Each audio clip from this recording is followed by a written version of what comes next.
The Office for National Statistics says that an estimated 1.3 million people living in the UK are now suffering from long COVID. That's around 2% of the population. Nick Mitchell is one of those people. She's been living with long COVID for almost 2 years. We've spoken to Nick before on Times Radio. Good evening, Nick.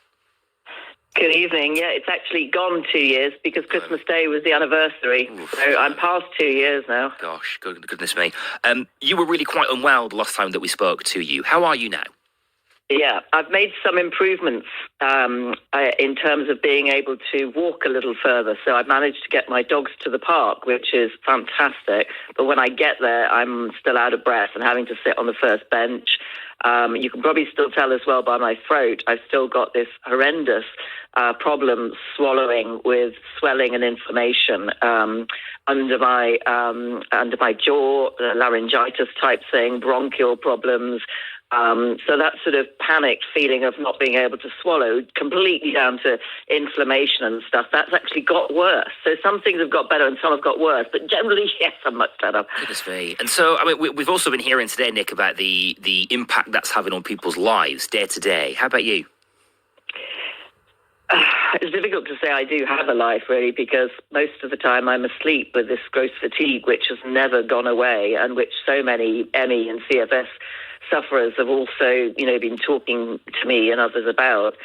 It's difficult to explain it as though somebody with chloroform has just put a tea towel covered in chloroform over your face, and you are so in this deep sleep. I can't function. I clearly can't work. I've obviously picked up the rheumatoid arthritis and a number of other autoimmune conditions from the long COVID. So I don't feel I do live properly. I'm on my own. I can barely leave the house. I'm totally dependent on delivery services for food, for groceries, for prescriptions. My doctor only recently, just before Christmas, took away my driving license because I'm having small seizures and narcolepsy, just falling asleep.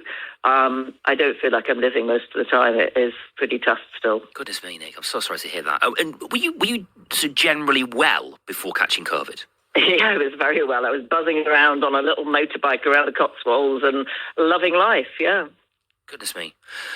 And one of the things that we've been grappling with is how to treat long COVID. I mean, it's relatively new, isn't it? And we've been trying desperately to figure out how to treat people. What kind of care and treatment have you had?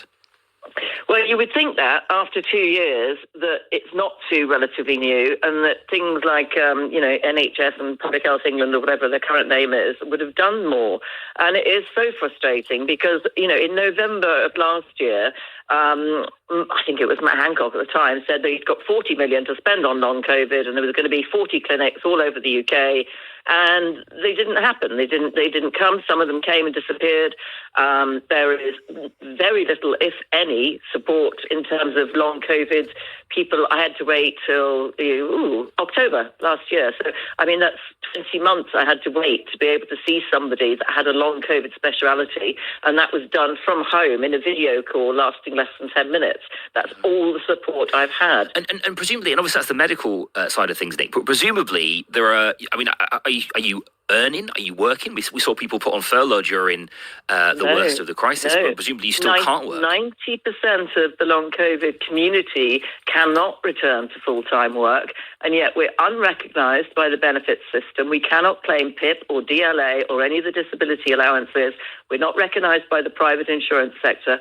I have a policy I took out against critical illness, which I was really hoping that after paying into it for 25 years, I should be able to get it. But Aviva have turned me down, and they have turned everybody else down because it's not recognised as a serious illness. And yet I can't do anything. I've got arthritic hands. I can't even write or type properly. Goodness me. Well, I'm so sorry to hear that, Nick, that you're in that situation. It's pleasing to hear that there are some things that are getting better, and I can only wish you well.